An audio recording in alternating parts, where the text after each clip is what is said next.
Hola, ¿cómo están? Hoy día iniciamos un nuevo live para hablar de la infancia, pero vamos a hablar de la infancia, no vamos a hablar de los niños ni de las niñas, sino que vamos a hablar de nuestra infancia. La idea es conversar sobre lo que nos pasó. La idea es conversar sobre estos adultos que hoy día pueden tener ansiedad, que hoy día pueden tener crisis de pánico, hoy día pueden sentirse bloqueados, viven experiencias de aparente timidez, viven experiencias de sentirse agobiados en los lugares donde trabajan. De alguna forma es poder conversar de los adultos que hoy día somos, de las cosas que nos suelen ocurrir emocionalmente, de las creencias que hoy día tenemos y que no sabemos de dónde provienen.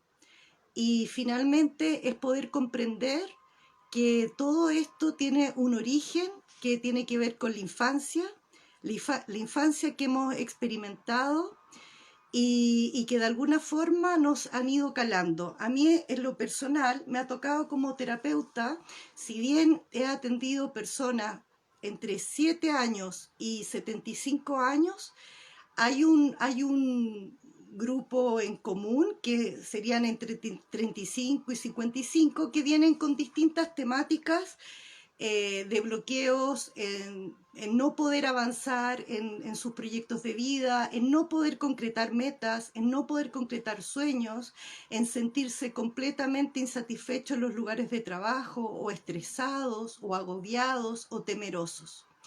Y yo en la práctica empiezo a darme cuenta de que muchas de las problemáticas de los adultos hay un origen que yo le puse como una herida matriz, como que hubiera a lo largo del desarrollo de la persona una cantidad de experiencias que van fortaleciendo una herida matriz que cuando ya se es adulto empieza a redundar no solo en el trabajo, sino que en las relaciones interpersonales, redundan en los propósitos de vida, redundan en la relación con la familia, en la relación con las parejas, en la relación con las amistades, en la relación con la propia vida, en la relación con sus cuerpos, en la relación con la sociedad. Cuando uno logra sanar de alguna forma esa herida matriz, es muy lindo observar que después la persona adulta ya empieza solo a tener una problemática en un aspecto de su existencia, relaciones interpersonales, pero ya no lo inunda en toda su existencia, en todos sus ámbitos de la vida. Entonces, ¿qué pasa? ¿Cómo se origina esta herida matriz que yo empiezo a descubrir en los pacientes, las distintas experiencias? Lo voy a poner de esta manera. La infancia es nuestra base, la infancia es nuestro impulso vital para ponernos a desarrollar este camino que se llama vida. Recuerdo que una de mis primeras pacientes, que me sentí muy privilegiada de tenerlo así, fue que eran unas gemelas de alrededor de 40 años. Una tenía el pelo más corto y la otra tenía el pelo más largo, pero eran exactamente iguales. O sea, si uno las miraba, eran iguales, completamente iguales. Entonces pude constatar que energéticamente, al poner mis manos sobre sus campos, eran dos personalidades, dos historias completamente distintas. Por lo tanto, estaban frente a mí dos personas que físicamente eran iguales, dos personas que venían de la misma familia, dos personas que habían sido criadas de la misma manera y sin embargo, al sentir sus historias, cómo habían desarrollado su camino en la vida, eran totalmente distintas.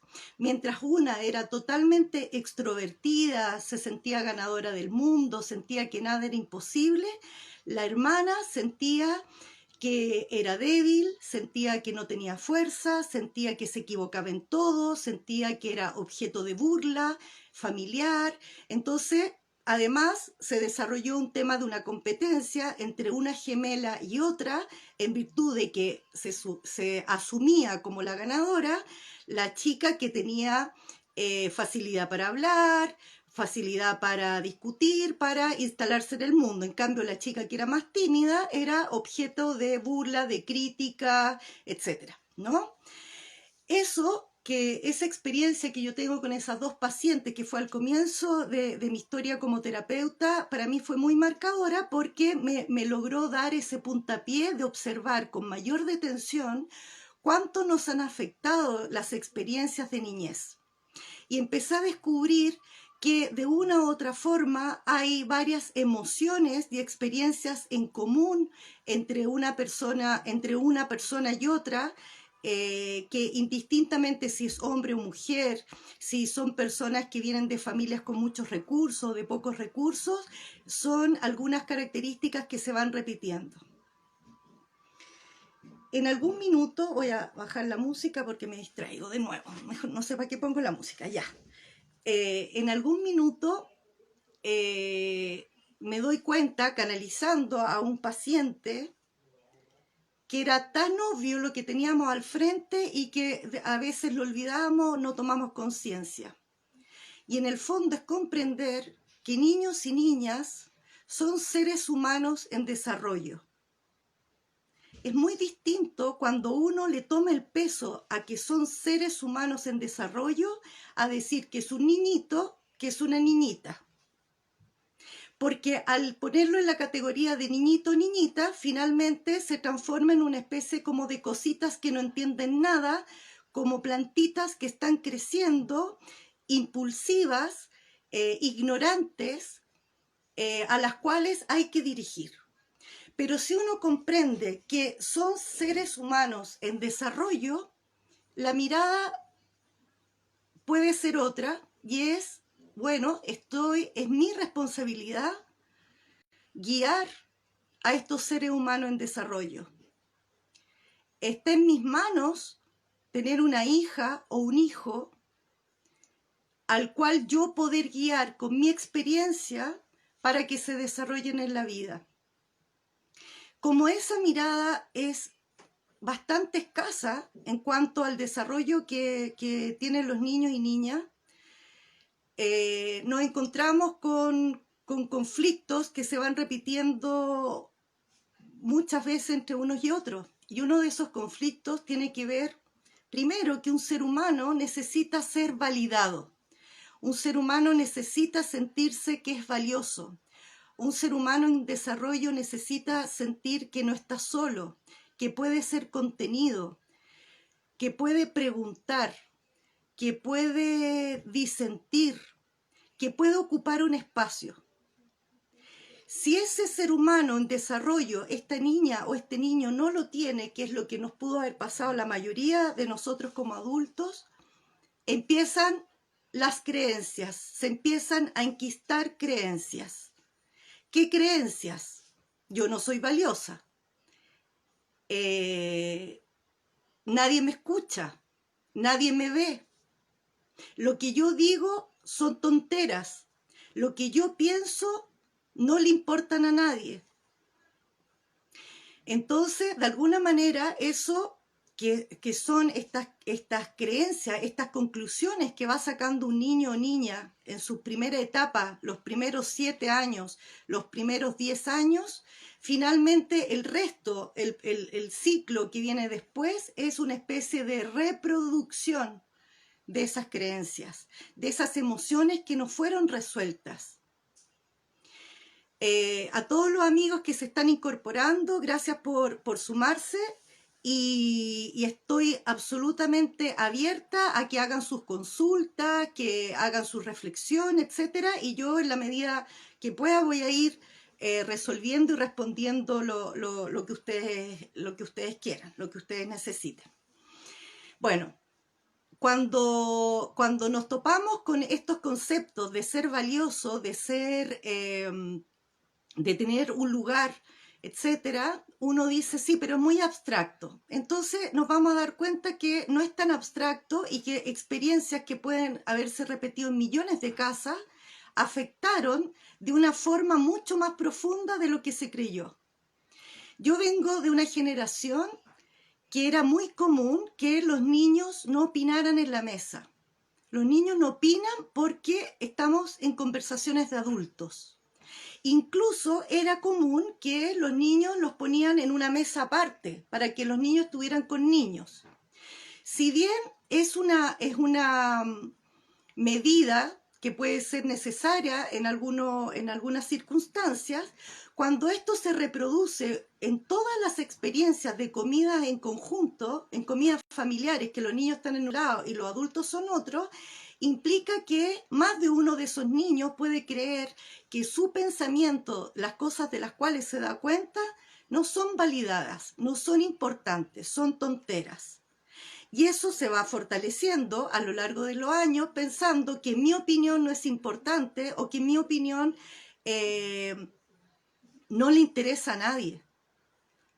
Y eso sí que es clave porque nos topamos con un montón de adultos que asumen su personalidad como una personalidad tímida.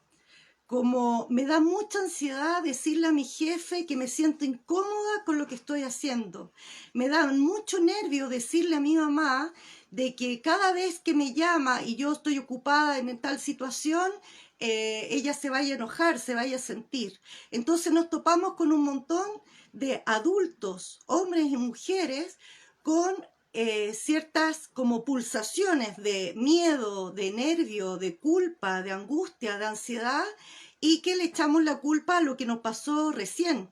Me pasó algo recién, me retaron recién, perdí una plata, estoy agobiada, etcétera, sin pensar, sin darse cuenta que mucho de ese comportamiento, de esa pulsación de me dio nervio, me dio timidez, no puedo expresar lo que siento, viene de esa primera infancia. Hay muchos especialistas, sobre todo en el ámbito de las terapias alternativas, que hablan de que hasta los 7 años los seres humanos venimos con una información como en el fondo un poco con la coronilla como extendida, de manera que todavía hay experiencia, hay memorias de otras vidas que están ahí más o menos presentes. Y al mismo tiempo, hasta los 7 años, los seres humanos somos una esponja total. Entonces, al ser esponja, estamos no solo aprendiendo la información que nos dicen directamente, por ejemplo, cómete toda la comida, pórtate bien, ten buenas notas, hay que estar bañado, limpio, etc. También estamos recibiendo como una gran esponja toda la información en silencio, que se ve, que se siente, pero que no podemos racionalizarla, que no recibimos ninguna explicación y que crecemos y nos transformamos en adultos con bloqueos, con dolores, con nudos que no podemos resolver y que vienen de ahí. Entonces es muy importante empezar a tratar de distinguir, ya que somos ya adultos nosotros, nosotras, empezar a distinguir hasta qué punto cada vez que me da terror hablar en público es porque de verdad no sé hablar en público, de verdad no sé comunicar lo que se supone que voy a comunicar, o es porque cuando yo era niña y estábamos en la mesa familiar, cada vez que yo hablaba me hacían callar. Cada vez que yo decía una opinión me decía cállate, eres una cabra chica que no entiendes nada, o eres un cabro chico ignorante que no sabe nada. Yo vengo de una generación que era muy común que nos pegaran, era bastante común. Lamentablemente hoy día también hay muchas familias que esa es la forma de crianza, ¿no? De la cachetada, el correazo, que de alguna manera es como si estuvieran adoctrinando animalitos que no se salgan del corral, entonces le pegas con una varilla para que entre al corral. Bueno, a muchos niños y niñas de este país le han pegado.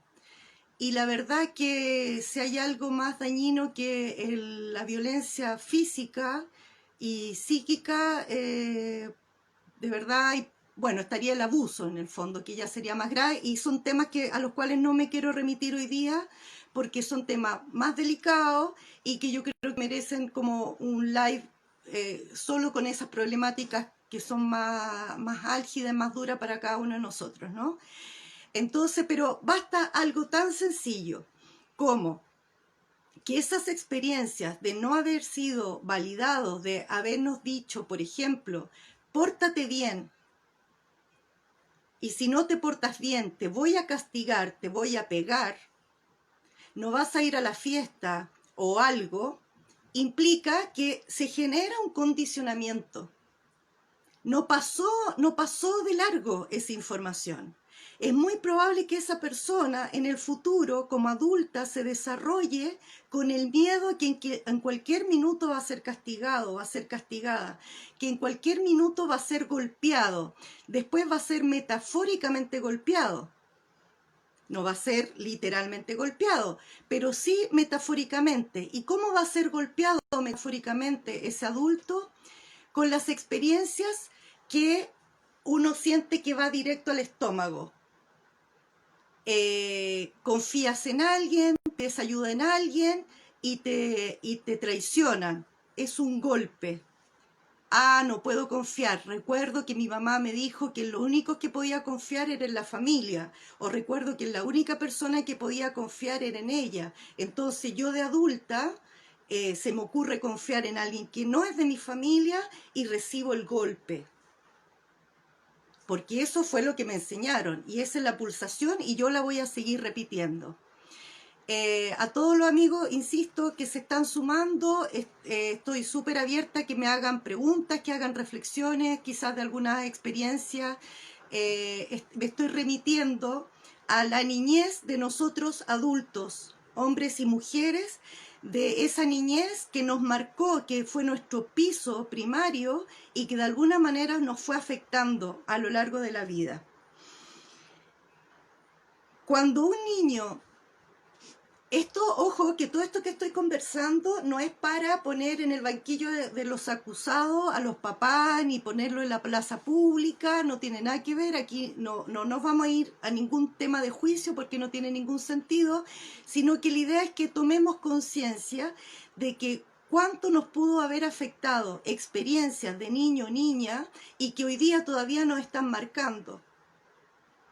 Si una niña en su familia, por una u otra razón, no se sintió validada, siempre le daban la prioridad al hermano mayor, a la hermana mayor, nunca fue del todo validada, no se sintió validada, es muy probable quizás que busque en una pareja, en su entorno de amistades, en el trabajo, que la validen permanentemente, que le digan que es buena profesional, que le digan que es bonita, que le digan que es buena persona. Entonces todas esas pulsaciones que se nos aparecen de adultos no vienen de la nada, vienen desde ahí, vienen desde esos vacíos o experiencias que tuvimos y que no pudimos traducir. Imagínense lo que hemos vivido como adultos cuando tuvimos un miedo increíble y nadie nos dijo tranquila, tranquilo, estás protegido, esto no está pasando a nosotros, no te está pasando a ti, o esto en realidad no es de tal envergadura, por lo tanto no necesitas sentir tanto miedo. Como esas explicaciones no las tuvimos, eso se reproduce sí o sí en la adultez. Me da miedo quedarme sola. Mujeres de 40 años, de 30, hombres de 40, 50 años. Hombres de 50 años, me da miedo decirle a mi mamá que deje de controlarme. Y uno dice, ¿qué pasa acá?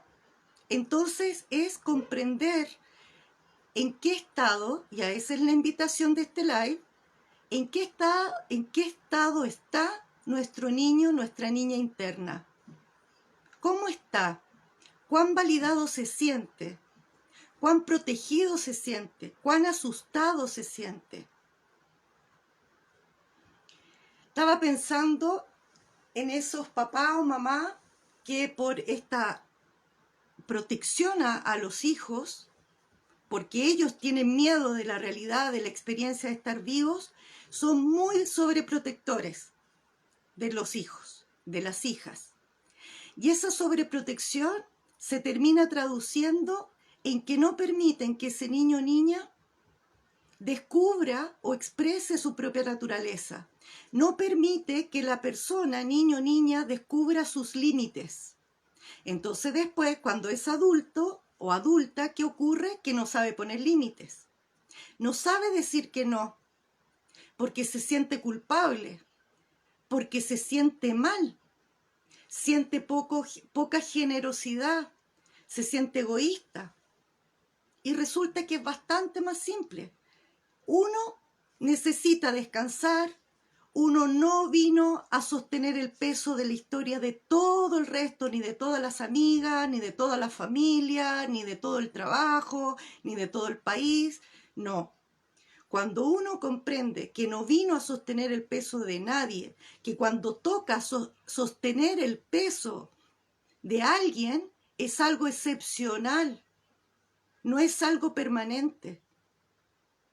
Pero internamente muchas personas, y lo he constatado en muchos pacientes, viven con un peso tremendo porque se transforma en algo permanente. Yo tengo que sostener a mi familia, tengo que sostener a mi marido, tengo que sostener a mi mujer, tengo que sostener a mis hijos, tengo que sostener a mis padres, tengo que sostener mi trabajo, etcétera, etcétera, etcétera. No. ¿Por qué generalmente se cree eso? Porque hubo una experiencia de niñez que en estas enseñanzas que tienen que ver con el silencio, que no se dicen en palabras, sino que solo se observan de niño y niña, es ver, por ejemplo, un padre sacrificado al máximo. Generalmente los padres sacrificados al máximo, eso es igual a trabaja todo el día y no tiene tiempo para estar con la familia. O una madre sacrificada al máximo, que trabaja todo el día, afuera y adentro, y no tiene tiempo tampoco. Entonces, ese niño, sin que le digan, vienes a sacrificarte en la vida porque la vida es solo sacrificio, no necesita esa frase. La asume como propia y le parece absolutamente natural. Y de nuevo, no está ese interrogante, no está ese cuestionamiento que te permite ver que un sacrificio es acotado, un sacrificio es por un tiempo acotado. Ese tiempo igual puede durar 5 años, pero no toda la vida.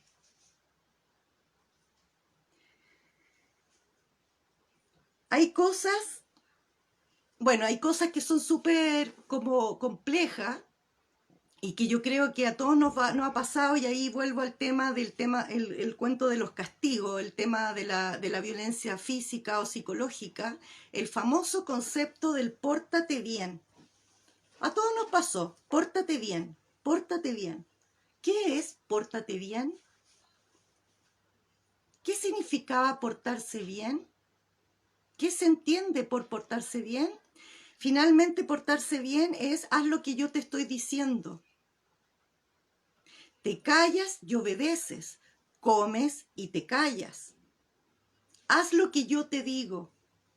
Cuando eso se traduce en un portarse bien, porque solo así se obtienen premios. Si te portas bien, vas a tener el regalo que pediste. Si te portas bien, vamos a ir al lugar que tú querías ir.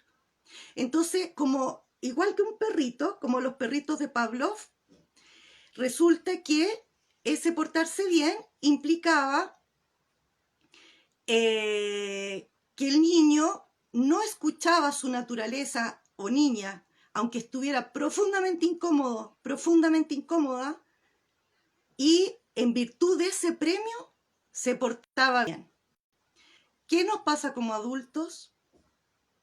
Nos tenemos que portar bien, de acuerdo a lo que tradujimos.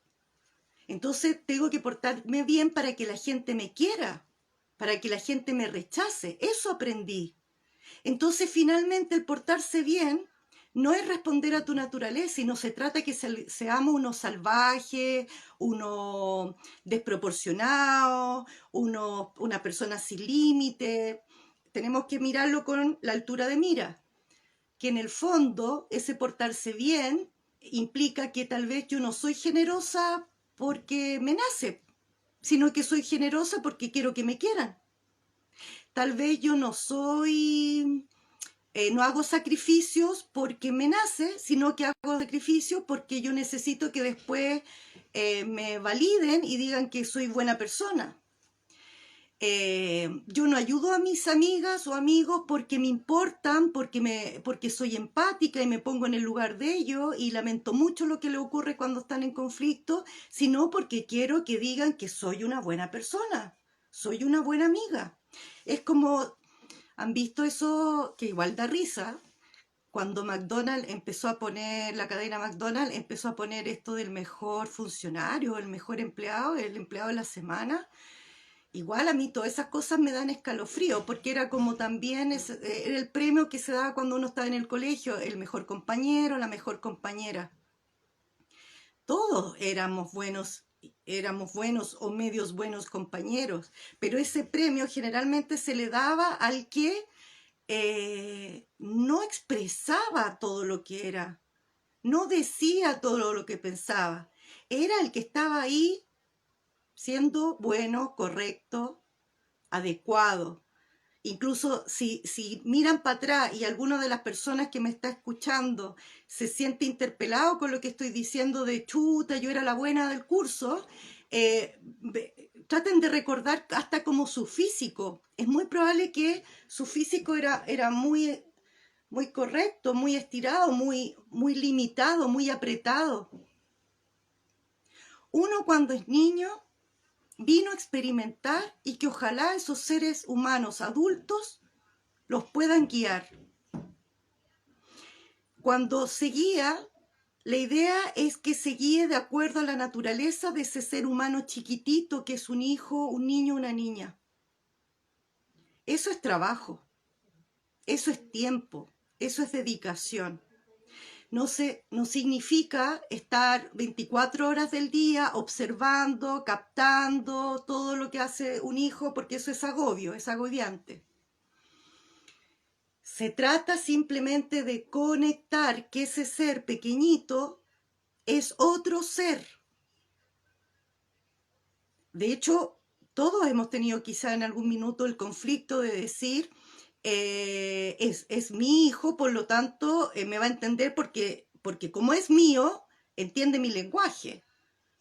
Pero ¿qué pasa si ese hijo es de una naturaleza completamente distinta y no se le da la oportunidad de ser esa persona que es?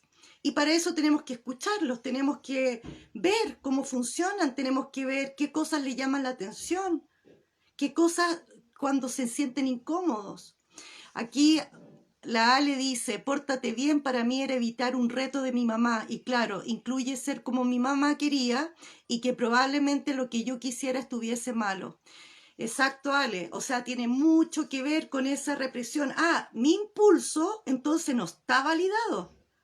Y mi impulso quizá era decir que eso no me gustaba o que eso me incomodaba.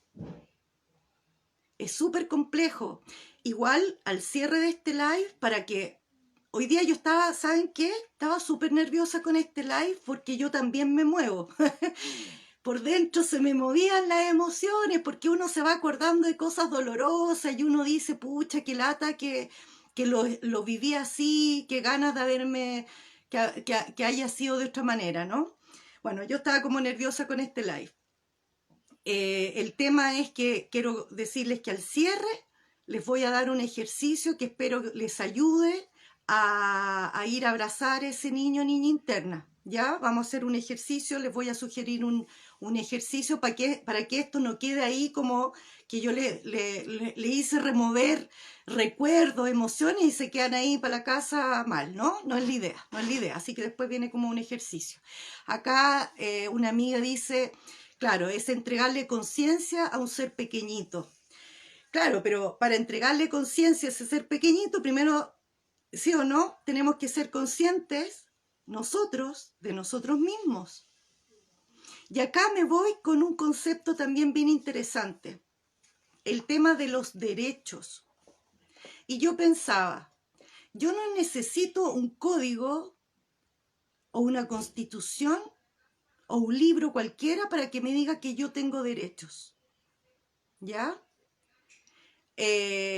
por una u otra razón, la evolución de las sociedades, como a veces ha sido nuestras sociedades tan brutales, tan ignorantemente brutales, que donde unos se sienten superiores al otro, por lo tanto, esos se sienten con el derecho de abusar de otros. De esas sociedades venimos, de mucho abuso. Este es un país muy abusivo, muy abusador. Entonces yo no necesito una constitución que me diga que yo tengo derecho a ser yo misma, que yo tengo derecho a escuchar mi corazón, que tengo derecho a encontrar mi lugar en el mundo, que tengo derecho a desarrollar mis dones, ¿cierto? Y yo creo que nadie necesita eso, pero lo necesitamos porque venimos de sociedades bien brutales, ¿no? Pero vamos al tema, que cada vez que me toca en terapia trabajar con adultos cuya herida matriz está en la infancia, y eso no nos ocurrió a la mayoría, es comprender que un niño, como un ser humano pequeñito que se está desarrollando y está a cargo de un adulto, tiene derecho a existir, a tener su lugar, tiene derecho a expresar quién es, tiene. Es loco el tema del lugar en el mundo, esto de ocupar el lugar. Ocurre que también existen tantas como lugares comunes en el fondo, como creencias, que no son explicadas del todo y también nos van coartando, nos van reprimiendo. Entonces, de repente se le dice al hermano menor o al hermano mayor, compórtate como hermano mayor. ¿Qué significa eso? Compórtate como hermano mayor o como hermana mayor. No, faltó la frase, pues faltó la explicación, faltó qué significa eso. Si estamos todos en ese proceso asimilando experiencias, comprendiendo cómo es la realidad. Miremos nuestro pasado, nuestra infancia, nuestra primera infancia hasta los 7 años, hasta los 10 años. ¿Cuántas de esas creencias, emociones que tuvimos no fueron canalizadas y las asumimos como así es la vida? Que las asumimos como esto es la realidad, esto así funciona la familia. Lo invito a esa observación, pensando en estos 3 conceptos. La validación. ¿Fui validada por mi entorno? ¿Fui validada por los adultos? ¿Me sentí protegida por los adultos? ¿Fui respetada por los adultos? ¿Fui querida por los adultos? Si en cualquiera de esos elementos se provoca un ruido, bueno, le aviso al tiro que la única forma de sanar va a ser en nuestras manos. Ahora nosotros somos los adultos que vamos a ir a rescatar a ese niño o niña que no fue respetada en su minuto, que fue castigada, fue censurada, fue reprimida. Nos toca a nosotros, y ahí va el ejercicio que les voy a dar después. Pero es importante que como que lo tomen, lo consideren, que muchos de esos aspectos que después lo buscan en la pareja, lo buscan en el trabajo, en la amistad, lo buscan en la sociedad, es solo una consecuencia, de lo que pasó en la infancia. Porque cuando están tranquilos, cuando están en paz, cuando sienten que están en su lugar, están en su naturaleza, no necesitan andar demostrándolo, solo son lo que son. ¿Se dan cuenta? El que es generoso lo es, el que quiere expresarse lo expresa. Todo esto, insisto, con la altura de mira de que hay cosas que son básicas de la comunión entre un ser humano y otro, que mi libertad llega exactamente hasta cuando empieza la libertad del otro. Mi libertad no es apabullar al otro, no es imponerle al otro, no es pasar a llevar el espacio del otro, nada. O sea, ojo que se entienda eso, ¿no? Mi naturaleza, tengo que buscar la forma de cómo yo expreso eso de manera que esté en mi espacio, sin invalidar el espacio de otro. Y en eso quiero como volver un poquito al tema, de repente como que no sé si me van siguiendo el hilo, ¿no? Porque a veces me vienen como otros mensajes, como tengo que hablar más un poquito del tema del abuso. El abuso implica de partida sentir que mi opinión es más importante que la de ustedes y que yo intente convencerlos y que yo los voy a querer o yo los voy a validar si ustedes piensan como yo. Eso es ser abusivo. Que yo quiera imponer es abusivo. Que yo considere que lo que ustedes sienten y piensan es menos importante, eso es abusivo. Que sientan de que yo tengo más derechos que ustedes, eso es abusivo.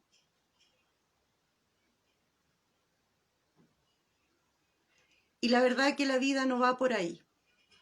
La vida no va por ahí. En algún minuto creo que suelo hacer ejemplos con la naturaleza. Un árbol que es muy grande es probable que vea la forma de sostener el otro árbol, la otra planta. No están a codazos, no están diciendo soy más importante. Todos son importantes. Y en esto me viene a la memoria de que el último tiempo, como estoy haciendo las sesiones online, yo cuando hacía las sesiones físicamente siempre daba flores de Bach a los pacientes para cerrar la sesión, para que estuviera sostenido emocionalmente entre una sesión y otra, ¿no? Como ahora estoy online, le pregunto a mis guías que cómo lo iba a resolver, porque para mí era muy útil el uso de las flores de Bach, porque van directo a las emociones de los pacientes. Entonces sentí toda la info que era yo la que iba a tener que poner energía, y además en un minuto poniendo energía a los pacientes al cerrar cada sesión, empecé a poner en forma espontánea energía en la planta de los pies a los pacientes.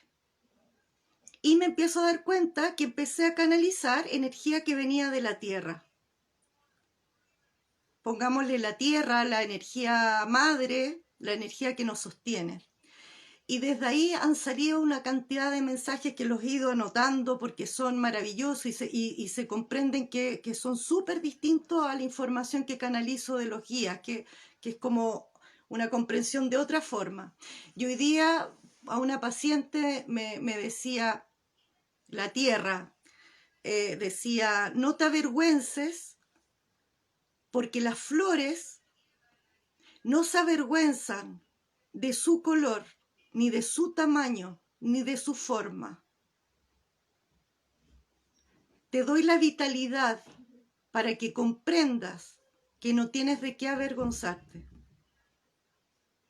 Yo quedé así con el pecho hinchado porque qué hermoso y qué sabio, qué profundo. Y esa información en otro minuto era que no se te olvide que yo soy la madre y que sostengo a todas las especies.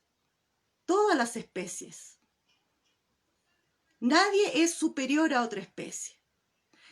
Al comprender esa energía como que viene de la tierra, que la canalizo de la tierra, me queda en evidencia algo que yo desde chica siempre sentí que no habían, que el tema de las razas y todas esas cosas para mí nunca me entraron, porque del racismo me refiero, porque ¿qué tiene que ver que alguien sea de un color y de otro para ser superior uno a otro? O sea, me parece absurdo, a mí no me entra, sinceramente no me entra por ninguna parte, ni que alguien tenga más plata que otro va a ser superior a otro, tampoco, esas cosas nunca me han entrado. Entonces cuando recibo esa información como de la tierra, de que yo le decía al paciente, tú tienes tu lugar en el mundo, porque yo puedo sostener todas las especies. Oh, lo encontré maravilloso, porque hay una parte nuestra, que es nuestra alma profunda, que todos estos mensajes los sabe y los supimos siempre, los supimos desde niña o desde niño. Entonces a veces cuando se canaliza en este caso la tierra, o a veces los guías, son recordatorios de algo que ya lo sabemos, que ya está ahí. No es algo como que yo les enseñe o algo por el estilo.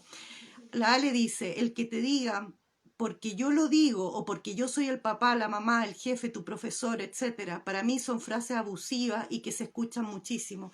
Absolutamente, absolutamente. De hecho, hay todas, varias generaciones, nos tocó estos conceptos de que no se discute porque lo digo yo. Eh, Gracias al universo ha nacido una nueva camada de seres, ¿no? Hay cada vez también más sensibilidad en más adultos, que hoy día es mucho más común, por suerte, poder descubrir que le preguntan a sus hijos qué sienten, qué piensan, más allá de preguntarle cómo te fue, te sacaste buenas notas, etcétera, preguntan. ¿Conversaste con alguien? ¿Jugaste con alguien en el colegio? ¿Con quién te juntaste? ¿Qué hiciste? O sea, ampliar esa dimensión, ¿no? Entonces, pucha, se me empezó a ir un poquito la idea con este concepto. Ah, ya, entonces me acuerdo cuando mi hija era chiquitita y estaba en el jardín, una vez le dije, pues yo estaba súper cansada, que es algo relativamente clásico de muchos papás que están cansados, entonces para hacerla corta, dicen ya, porque yo lo digo. ¿Y por qué no? ¿Pero por qué no? ¿Por qué no? Uno en el cansancio se nos arranca. Entonces mi hija me dice, es que no, no es una respuesta, mamá. Ah, mierda, le dije yo. Se viene fuerte todo este ciclo de enseñanza, de compartir con mi hija, ¿no? Y efectivamente ahí como que rápidamente atiné y siempre le doy respuesta. A veces ella se pasa de lista porque quiere, me pregunté todo, eh, pero de ahí era para mí súper obvio, claro. Eh, Obvio que te merece una explicación. ¿Cómo no te va a merecer una explicación? ¿Cómo no te va a merecer una respuesta? ¿Quién dijo que no nos merecíamos una respuesta? Entonces, claro, lo que dice la Ale es súper real, pues de que en el fondo hay como una súper escuela que por los siglos de los siglos, amén, nos ha dicho las cosas se hacen así y punto y no se cuestionan, ¿no? Y es importante ir reconociendo en el fondo esas voces, esa experiencia que nos permiten decir si era válida mi pregunta y si era válida tener una respuesta, ¿no? Eh, antes de ir ¿cómo se llama? Al ejercicio que les quiero recomendar, es que todo esto que les estoy planteando en el fondo, el adultocentrismo, dice, sí, la Ale, absolutamente, el adultocentrismo que por suerte cada vez está más en decadencia, pero nos falta muchísimo todavía porque eso lo vemos en una lógica de autoridades, lo vemos en adultos, padres, etcétera, en jefaturas. El otro día una paciente me decía, no, lo que pasa es que yo no puedo ser jefa porque yo soy líder natural. Y yo le digo, pero si eres líder natural, por supuesto que puedes administrar un equipo de personas para hacer mejor el trabajo. Entonces me dice, no, pues que los jefes son los que dicen, haz esto, y si no lo haces, envíame esta cuestión, tal, a tal horario, bla, bla, bla, bla. Entonces le digo, bueno, en realidad esa es una jefatura que ya tiene que ir destruyéndose, muriendo, porque acá no vinimos a demostrar un poder sobre los otros, los que son jefes son líderes, o sea, para allá tenemos que mirar el tema, el liderazgo que permite administrar un equipo de personas para que todos puedan llegar a un resultado en común, pero no esta cosa de que ser jefe implica autoritarismo, ¿no? Eh, ya, me olvidé de lo último que quería decir, no sé si tienen alguna pregunta, comentario antes de darles el ejercicio. Siéntanse con la libertad de preguntar o algún comentario o vamos con el ejercicio. Ya, vamos con el ejercicio. el ejercicio es desde el amor. Necesitamos más líderes y menos jefes, absolutamente sí.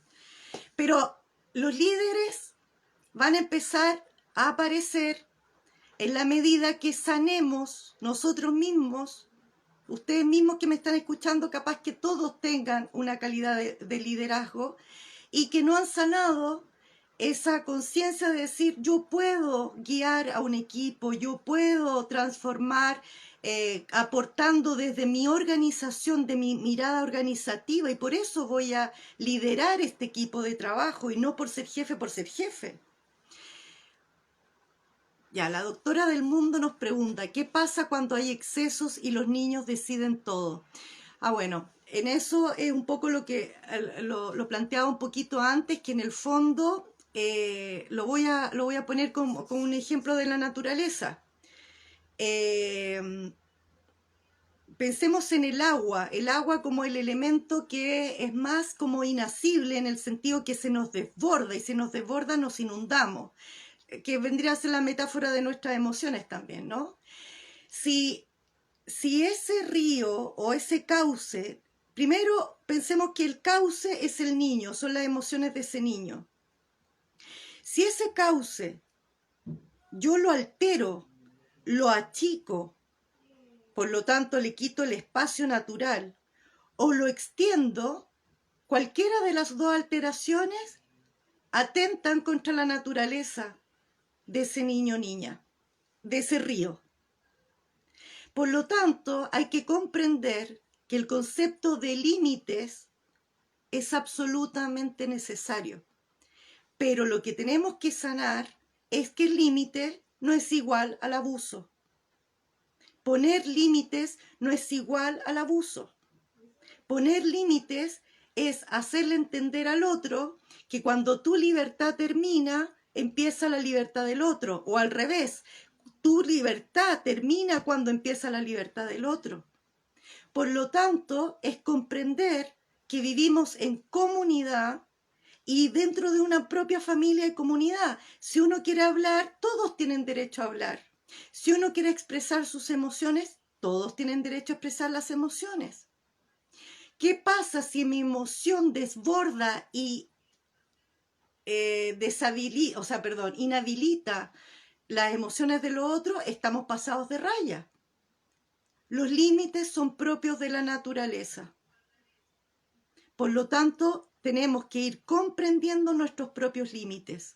Y ahí nos damos cuenta de que, me acabo de acordar, una paciente pequeñita de 7 años, la trajo la mamá a la consulta porque era una niña que le estaba yendo mal en el colegio, porque era una niña que estaba haciendo muchas pataletas en la casa. Y el concepto era, nadie la puede controlar. Converso un poquito con la niña, etcétera, y después empiezo a sentir su campo energético, y su campo energético estaba lleno de miedos. Era su guatita ahí atrapada, sintiéndose a la defensiva, con mucha rabia, con mucha frustración. Y le empiezo como a avanzar con esto, y me doy cuenta que la niña no tenía ese espacio para expresar lo que sentía. ¿Y por qué no lo tenía? Le pregunto a la mamá, ¿quiénes viven en esta casa? Eran 4 mujeres adultas, un hombre adulto y la niña de 7 años. ¿Se pueden imaginar cómo esa niña lograba hacerse espacio en esa casa? ¿Cómo se validaba en esa casa? A los gritos, a las pataletas. No encontró otra forma, se dio cuenta, se congeló. La única forma era, la niña era cuando hacía escándalo, ahí la miraban, ahí la validaban. Entonces, bueno, pudimos sanar toda la frustración, la rabia, el miedo que tenía la niña, y bueno, la mamá después se fue con una niña, según ella, perfecta para su casa, y lo único que hicimos fue Ojo que esta niña necesita su espacio. Obviamente sané las heridas que habían ya en esta chiquita de 7 años, pero también había una tarea hacia los papás, que esa niña necesitaba su espacio, necesitaba expresarse. Así que los límites siempre son necesarios, pero con criterio, y el criterio lo determina la naturaleza de ese niño o niña. ¿Ya? La Andrea dice, en nuestro país además muchos asumen que los más privilegiados son los líderes naturales y o los dueños de la verdad. Exacto, porque un poco lo que decíamos antes, que tiene que ver con una sociedad que se ha perpetuado demasiado tiempo, que tiene que ver con el abuso. El abuso, el que grita más fuerte gana. Y de hecho, si se dan cuenta, el concepto de competencia en el cual estamos insertos, que es absolutamente dañino a nuestra naturaleza humana, porque nos quita de la experiencia de compartir en equipo. Nos enseñan de que tengo que ganarle al otro, que soy mejor que el otro, que tengo que demostrar que soy mejor que el otro, que soy este famoso concepto de éxito, soy exitosa o exitoso, porque le gané al otro. ¿Qué es eso? Qué agotador. ¿No les parece agotador? Para mí es súper agotador. Vinimos a hacer equipo, vinimos a compartir. Si tú sabes hacer una cosa mejor que yo, hazla tú y no lo hago yo, yo me dedico a hacer otra cosa. ¿Se imaginan un mundo donde todas nuestras naturalezas internas verdaderas confluyan y no vayan chocando, se vayan respetando, así como el viento con los árboles? Toda nuestra naturaleza tiene su espacio. Voy al ejercicio. El live de hoy día era: nosotros, adultos, hombres y mujeres, merecemos sanar nuestro niño y niña interna, tomar conciencia de cuántas cosas, comportamientos que hoy día tenemos, emociones que hoy día sentimos, vienen desde la infancia, desde nuestra propia historia, desde nuestras propias impregnación, esas vacunas emocionales que nos pusieron por el entorno en el cual crecimos. Y todo esto desde una mirada que ya no nos sirve juzgar, quizá algunos, pero por otro tipo de cosas, necesiten decirlo en voz alta: me dañaste, me heriste, y se pueden tomar esa libertad, por supuesto, pero básicamente los invito a que ya que somos ya los adultos, nosotros adultos vamos a ser nuestra madre y padre y vamos a ir a sostener y abrazar a nuestra niña, niño interno. Y el ejercicio que les sugiero es el siguiente: tomen una foto de ustedes entre los 7 y 8 años, obsérvenla, mírenla, vean sus rasgos, traten de conectar con las emociones que habían ahí y dense el espacio para conversar, para contarles que crecieron, para contarles que ya son adultos, para contarles todo lo que aprendieron, todo lo que ya no es necesario seguir experimentando, para contarles de qué se dieron cuenta, para contarles que ustedes van a reparar ese abuso, que ustedes van a reparar esa falta de valía, que ustedes van a reparar esa invisibilidad que experimentaron de niño o niña, que ustedes como padre y madre, adultos, de ustedes mismos van a reparar todas esas heridas. Es muy potente hacer ese ejercicio. Si lloran, lloran. Si después se quieren comer un pastel, fumarse un cigarro, tomarse un copete, ponerse a bailar, a saltar, háganlo, háganlo, háganlo. Tiene que salir esa parte, tiene que haber esa especie de reconciliación donde ese niño, se lo aseguro, está esperando ahí, ese niño o niña está esperando ahí, que ustedes les vayan a decir: ¿sabéis qué? Valió la pena, ya entendí, ya comprendí, esto no era necesario, y como no es necesario, yo te vengo a rescatar y te vengo a validar como niña, como niño. Yo te valido, yo te amo. Eso, ese era mi mensaje de hoy. Espero le haya hecho sentido, espero les guste, venga una reflexión y como decíamos al principio, que sea como la cadena de favores. Si ustedes sanan, compartan, ayuden a otro, ayuden a la visión de otro. Eso. Gracias por estar ahí. Cuídense mucho. Gracias, chicas, que me están mandando mensajitos. Muchas gracias. Nos vemos el otro martes a las 7. El video va a quedar en Instagram. Yo voy a meterlo a YouTube también para que se pueda compartir. En fin. Cuídense. Cuídense y abrazar, amarse. Nos merecemos todo. Nos merecemos todo. ¿Saben por qué? Porque existimos. Eso nomás. Nos merecemos todo. Cuídense. Chao.